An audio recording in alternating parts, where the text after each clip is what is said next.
So magandang umaga, magandang tanghali, magandang hapon, magandang gabi sa inyo pong lahat. It's me again, Angel Whisper 11, ang inyo pong lingkod na magbibigay po ng mensahe sa inyo mula po kay God, sa mga Ascended Masters, Holy Spirit, Angels, Archangels, Universe, Ancestors, Spirit Guides, Elementals. Oops, itong ayoko dito sa ano, napakadulas. Ancestors, spirit guides, elementals, universe, and syempre sa mga animal spirits. But now, this is a very specific reading. This is about, since, there's a message, no, from your father who passed away. No? So, this is a message from him. So, listen carefully para po makuha niyo yung kanyang mensahe. Especially po to sa mga hindi niyo po ine-expect or parang ang hirap po sa loob na tanggapin, no? Na till na parang hindi pa kayo makamove on, no? So, ito po ang mensahe na inyo, mamayapang, pinakamamahal na. Okay? So, this is just a very quick reading. So, let's just see kung ano po magiging message niya sa inyo. And ano po ba? For sure, nagagabay po to sa inyo. No? And syempre, nais ko po na magpasalamat sa lahat ng mga patuloy na sumusubaybay ng ating YouTube channel, sa mga new subscribers. Maraming salamat po. And hopefully, magtuloy-tuloy po itong reading ko na to kahit once a day, no? Para po magbigay ng gabay sa inyo. And sa mga baguhan dito, ako po ay spiritual tarot reader, spiritual healer, and also a ritualist. Okay? So, sa mga gusto pong magpagabay, gusto pong malaman kung ano po ba yung mga kababalaghan ano na nangyayari sa inyo, is ito po yung right channel for you. So, sa mga naka-resonate at hindi po nakaka-subscribe, please click the subscribe button, paki-like and share, and click the notification bell para po update kayo lagi sa ating reading. Okay? So, wait, maingay si Gigi Delana. So, hinaan ko lang ng very light. Yan. Kasi baka makopyright tayo ng bongga. Sayang ang mensahe. No? Okay, so now is, anyway, pwede ko naman yung i-reduce mamaya sa CapCut pagka in-edit ko na po siya. Okay, so, tayo ay bago po ang lahat, syempre tayo po ay magdarasal muna para tayo ay proteksyonan at bigyan po ng mensahe, tamang mensahe po na mula po sa inyo na mayapang Ama. Okay, so let us pray first. Okay, so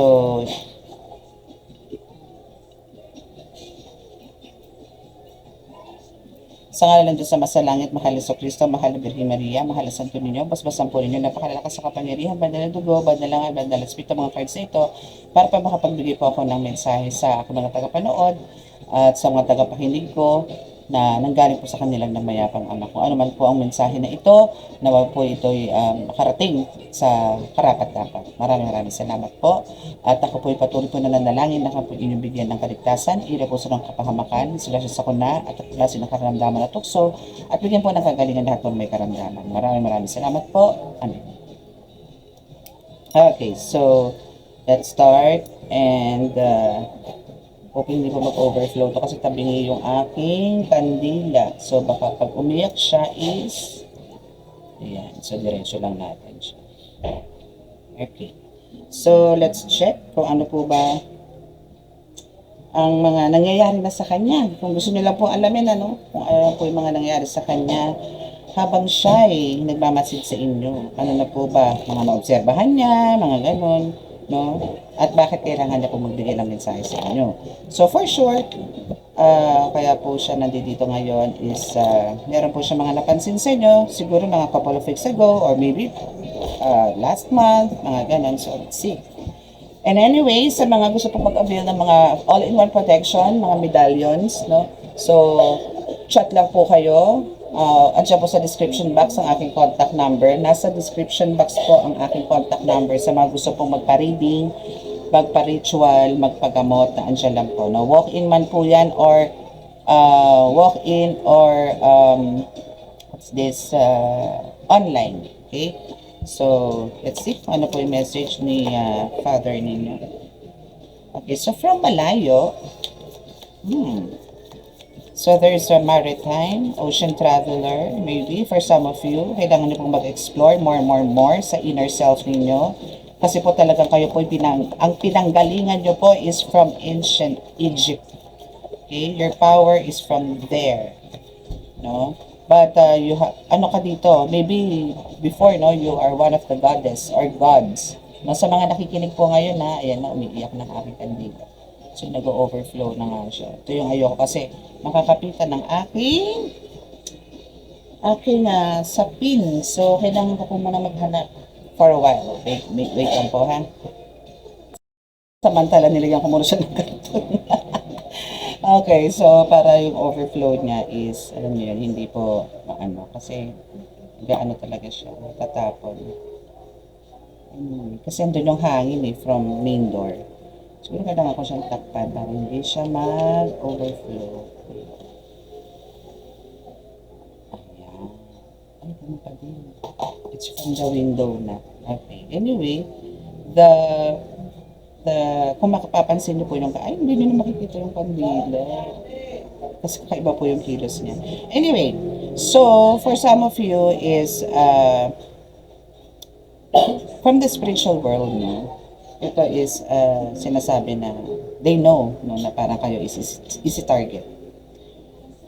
Maybe yung tingin po sa inyo ng iba, spiritual man yan, physical, no, dito man sa lupa or sa ibang mundo, ang pagkakakilala po sa inyo is mahina, kayo nilalang. Kayo'y bano. Kayo'y sinasabing walang alam. No? Or maybe God hides your identity. No? Guides your gift. Hides your gift. No? Tinago ng Panginoon. Or hindi pinapakita ng Panginoon kung sino ka. Kung ano man yung gift na meron ka ngayon, is sa inyo na lang. Sa iyo lang. No? Maybe hindi mo pinapakita kung gaano ka ka-strong, or from the word bangis, no? Hindi mo pinapakita. You are one of the goddesses before, no? So, anyway, yan yung nakikita dito sa mga first 3 cards na yan. Yan yung mga parang mensahe sa iyo ng ng Father mo, parang wala kang dapat ikatakot kasi ano ka dito talagang hindi ka easy target. No? Maybe ikaw ang pagsalita na yung mga babanatan mo or mga gagamutin mo or maybe mga nakakausap mo is just an easy target for you, no? Mga ganun, okay? So, now is, pause ko lang. Maingay siya. Anyway, so now is, we have the sexual assault and the bottom of the deck is industry. Local artisan, manufacturer, money handler, international merchant. So, sa nakikita ko naman dito, parang naging in general siya, no? Mula sa spiritual, physical, mental, emotional, pati financial nandito. So, it says here na, kumbaga, yung parang nag-reincarnate ka no? From gods, no? Noon. Ngayon, nandito ka sa lifetime natin. Ngayon. No? Is na andito ka to, alam mo yon, to target, no? Yung mga nabibiktima, no? Nabibiktima, or maybe for some of you here, especially po sa, kahit po mga baguhan na healers lang kayo, or maybe tarot readers, mapapansin nyo po, or napapansin nyo po na parang you are well connected pagdating sa mga nakasalumuhan ninyo, or sige, sabihin na natin kahit hindi pa po kayo nanggagamot, parang dito pa lang kayo nangangapa kayo, pero you are now thinking or parang asking yourself na, bakit ganito? Parang ganito yung mga nakakausap ko. Ba't laging ako ang laging tinatanong pagdating sa mga ganitong sitwasyon? Bakit sa akin sila nakakipag-usap? No? Kasi because andito yung you are different from others, no? Na andito ka na to comfort them, no? Andito ka na para malaman nila or parang ikaw mismo magpapatibay, magpapatunay na kahit walang cards, no? Isasabihin mo na kasi ganito yan, di ba? Ganito ka, ganito siya, ganito siya. Ngayon, yung kausap mo ngayon is mapagtatagli-tagli niya, ay oo, ganito nga yan. Oo nga, ganito nga yung nangyari sa amin. Oo nga, ganito, ganyan. May mga ganun ka. Also, pagdating sa kaperahan, pagdating sa, siguro sa business, no, or how to manage yung pera ng mga problem, yung mga tao nakakasalamuha mo. Andito ka to parang nagbigay ng advice sa kanila na ganito dapat ang gawin mo kasi ganito yan, kasi ganito. No? Maybe this is, bakit ka nakakaroon ng ganitong testimony sa kanila? It's because of nangyari na rin sa iyo eh. Kumbaga proven and tested mo na to. Kaya hindi na dapat pang ano no, parang tawag doon, mag-alinlangan pa yung mga makakaharap mo. Okay, so yan ka, yan gustong iparating sa'yo ng Father mo. Anyway, what else? Meron pa ba?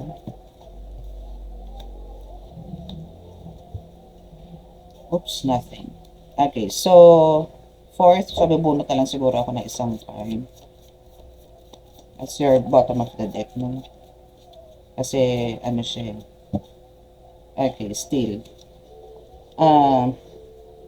You are, this is just a confirmation na you are one of the gods or the goddess of this lifetime, no? From ancient Egypt, no? Kasi andito ka na marami kang pinagdaan ng trauma, marami kang pinagdaan ng kaguluhan sa iyong pamumuhay, mga ganyan, na talagang to the point na pinaglaban mo. And ngayon, no, in this lifetime is you are such a powerful warrior. Amen? You are a warrior. Diba? Nice. Eh, nandito ka para hatulan ng lahat. Na mga gumagawa ng hindi maganda spiritually and also physically, no? In sa material world. Kasi andito ka, kumbaga, para maiayos. Maybe you are also chosen one, ano? And yes, you are the chosen one. Kasi pagka ikaw is a gods, no, from the ancient Egypt, no, or yung mga reincarnate dito na tinatawag, no. Alam ko marami makaka-resonate dito. Kasi marami sa inyo ang kumbaga napagdadaanan na to. And bakit tumabas tong reincarnation na to? Because your father is already a spirit. So andito na yung syempre andito na yung alam niya na this time around, kailangan mo na malaman kung ano yung meron ka para matigil na yung mga question mo na yan sa sarili mo na maybe before is andito nga yung hindi ka naman kumbaga wala naman sa kahit sa apuhap or kahit sa panaginip is hindi mo naisip na ikaw is magkakaganyan na magiging connected ka sa spiritual world. Okay? So now you have this, no, a lot, no, of battle gears, mga swords, etc. And you are a leader. You are going to be sooner, no, or maybe ngayon, no, is a leader, a ruler, no, a boss, no, na talaga namang susundan at susundan ka, or pakikinggan at pakikinggan ka, or hahabol-habulin. Because of, eto yung energy ng daladala mo eh. Without your knowing, isa dito yung talagang kahit na parang hindi mo ilabas. Kusang lalabas to. Minsan po lumalabas yan, yung iba nga matanda na eh. May edad na bago na nilalalaman or confirmation from me na siya po ay may kakayanan. Na pero may nagsabi na sa kanya before na mga healers na pinupuntahan nila na may kakayanan siya. Pero dito na lang sa paghaharap namin is malalaman niya ng oo nga po, may nagsabi na rin po sa akin yan na ako po pwede pong maggamot. And now, andito ngayon yung pagsubok na dumadating sa kanya. Kasi hindi niya ini-embrace binabaliwala niya rin. So, yung attack is nandito palagi. For him to embrace yung spiritual gift, no, na binigay sa kanya ng ama. And now, most of the time, yes, yun nga, nagiging victim ka. Pero pansinin mo sa sarili mo, nalalagpasan mo lahat. Because ang daming daming ancient Egypts na ancestors mo ang nag-guide sa'yo.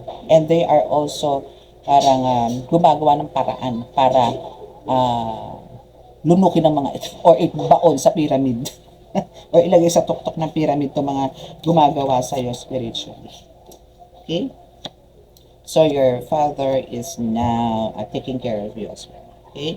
And what else? Let's see kung ano pa. And ito is keep on communicating sa'yo. Maybe for some of you is hindi po napapakinggan, maybe because of andito nga yung maraming toxic na nangyayari po sa buhay nyo. That's why kahit po may mga bulong siya sa inyo or maybe you are too busy sa ibang things, no, that's why hindi nyo po naririnig ang mensahe niya. Maybe masyado kang focus sa Panginoon, masyado kang focus sa mga task mo, sa missions mo.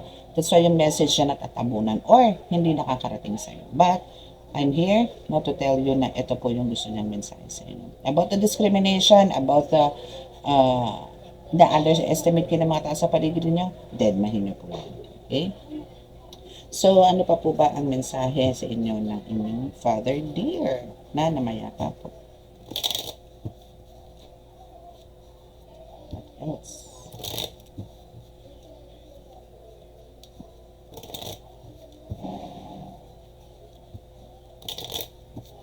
Anything else? May galit. May nagagalit. May nagagalit kasi why? Bottom of the deck mo. Nightmare. Your fathers wants you to know na meron pong isang tao na talaga nagagalaiti sa inyo na dahil po, lahat po no, ng mga banat sa inyo spiritually is bumabalik na sa kanya. So ito po yung binabangungot na, no? Or dito po yung ginawa po sa inyo lahat po is na back to her or back to sender. Okay? Nagbalik na po, and galit na po siya ngayon. No? Lahat ng mga strategies niya, lahat ng mga ginagawa niya ngayon, lahat po palpak. Okay? Yung paghihirap na binibigay ko sa inyo, no, is bumalik na rin po sa kanya. Yung pag gusto niya paghiwalayin ang relasyon ng inyong mag-asawa o sirain ng buong pamilya, wasak na rin po yung kanila, bumalik na po sa kanila. And kayo ngayon po ang may rights, no, na ayusin ang lahat. Andito ka na ngayon para, I mean, for some of you is nararanasan na po to nagkakaroon na po kayo ng alignment ulit, no, and bumabalik na po sa inyo yung mga dating nawala.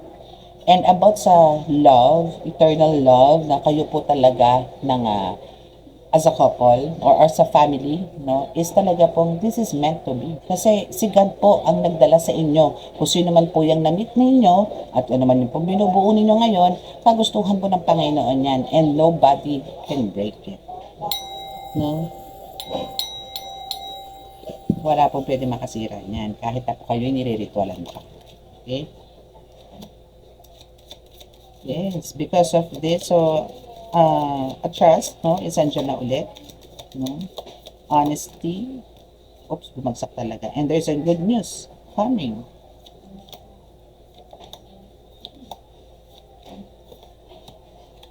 Okay, so, the bottom of the deck here, kasi bumagsak po lahat yan so, kailangan po natin yung damputin. Okay, so, conflict, yes, kasi nag-aaway-away na sila. So, ito is as the bottom of the deck mo na nagkakaroon ng conflict na tong person na gumagambala po sa inyo before, no? Is, ito yung ayaw niya na nangyayari sa inyo. No? Na, andito po yung, mas parang mas na-enhance or mas nagkakaroon po ng,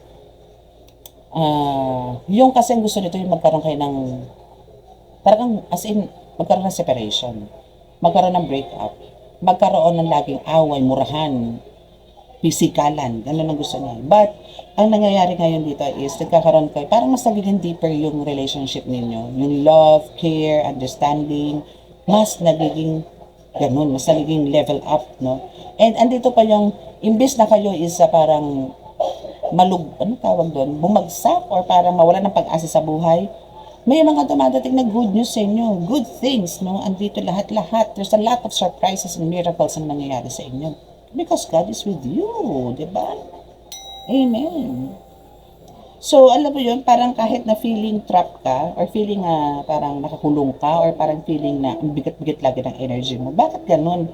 Bakit parang may pumapasok pa rin ang pumapasok ng mga magagandang bagay sa buhay mo? Ito yung ginawa ko sa kanya. Kinulong ko na siya. Itinali ko na siya. Binigyan ko na siya ng sakit. No? Pero wala pa rin. And andito yung talagang, andito talaga yung nalalaman niya na always prepared ka na sumugod. Always prepared ka na parang tablahin lahat ng mga curses or palipadhangin na binibigay nito sa iyo.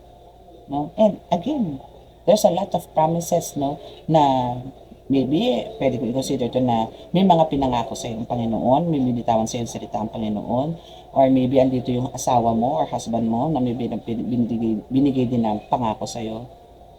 So, andito na, nakakamit mo naman, nagkakaroon kayo ng pagkakaayos, nagkakaroon kayo ng mas deeper na relationship ngayon. No? So now, andito ngayon yung, kailangan nyo pa rin po itong ano, no, parang still, kung meron po kayong mga taong pinuntahan para po mag-ask ng gabay, no, para po sa relasyon ninyo, continue nyo lang po yung always listen to them. No? And also sa intuition po ninyo. Okay? So now, is as parang revenge, hindi naman revenge, no? It's payback time lang. Parang ang nangyayari kasi ito, it's payback time sa reading na to. It's payback time na nagkakaroon po ng karamdaman ngayon yung mga bumabanat po sa inyo. Pansinin niyo po to, nagiging sakitin, hindi na wala ng ubo, hindi na wala ng sakit, laging pa-check up dito, pa-check up doon, pero wala pong kagalingan. Karma po ang tawag doon. Okay, especially if lagi po ito nagsisneeze or binabahin. Meron pong karmang bumabalik po dito. And talaga po magiging magulo ang buhay nito. Anything else? Yes, oh. And nandito ngayon yung siya ngayon yung irritable sa buhay. No? Kasi nga po talagang nagbabackfire malala ang lahat na ginawa niya sa inyo. Ito yung mga tipong nagkakaroon na naman ng mga butlig-butlig, nagtutubi, kala mong bulutong na hindi maintindihan. No? So now, your life is just like parang nasa alapa ka. Heaven. Yes, heaven knows. Ang ganda. Okay, bottom of the deck is evidence. Yes, kasi alam mo na lahat eh. 'Di ba? Alam mo na lahat, alam mo yung mga, alam mo yung pinag-ugatan, no? Kumbaga, alam mo yung pinag-ugatan. So, andito yung message to Father Dear mo na andito sila, no? Andito sila para bigyan ka, alagaan ka at the same time, and ibigay sa iyo maisakatuparan mo lahat ng pangarap mo sa buhay, at yung mga tipong makapagpahinga ka, isa rin yan sa gusto niya, yung parang gusto ng Father mo na malaman mo na nandiyan lang sila sa iyo. Nandiyan na siya sa iyo, nagmamahal sa iyo, and pipilitin talaga, and parang sinasabi niya rin dito na nobody can touch you, nobody can sabotage, no, or destroy, no, yung pamilya ninyo. Okay? Oops. May ritual ang bumaba, meron na namang ritual, o di ba? Pero sinabi ko na yan kanina na kahit anong ritual na gawin sa inyo yan, hindi po magtatagumpay yan. Kasi bumabalik lang po sa kanya yan. O, see? Meron man po ritual na ginagawa, pero meron po ditong hihingi po ito ng kapatawaran sa inyo at sa Diyos, no, para po alam niyo yun, hindi na po bumalik. Kaya lang naman po bumabalik to dahil nga po sa ginawa niyang ritual sa inyo. No? So wala naman po ibang talagang pamamaraan dito kung humingi siya ng kapatawaran sa Panginoon para po matigil yung mga pinagagawa niyo. So other than that is, andito rin po yung minsan, nandito po yung pumapasok sa kanya yan na gusto niya po humingi ng tawad. Pero, andito po yung pinipigilan siya ng mga gabay niya. No? Ng mga spirit guides ni Mangku. Okay? So, and andito yun talagang binibigyan siya ng parang parusa.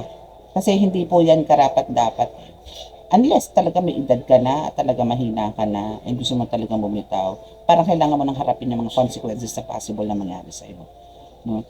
So, andito ngayon yung parang in a way, no, on the other way is sa mangyayari po dito sa taong to. Dahil bakit gusto niyang humingi ng tawad, no?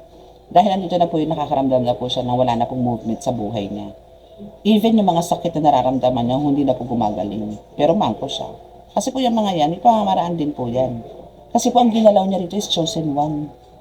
Ang ginalaw niya po ito is dating gods or na-reincarnate na yung time na to, di ba? Yan po yung sinasabi ni Father Dear ninyo sa inyo.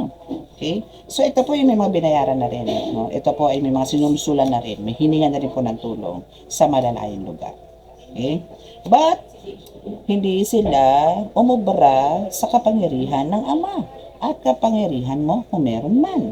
Okay? Again, kasi nga po you are the gods, no? You are the goddesses from the past na na-reincarnate lang po this lifetime.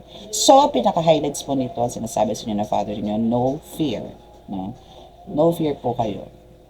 Kasi andito po yung talagang you have this highest rank sa spiritual world.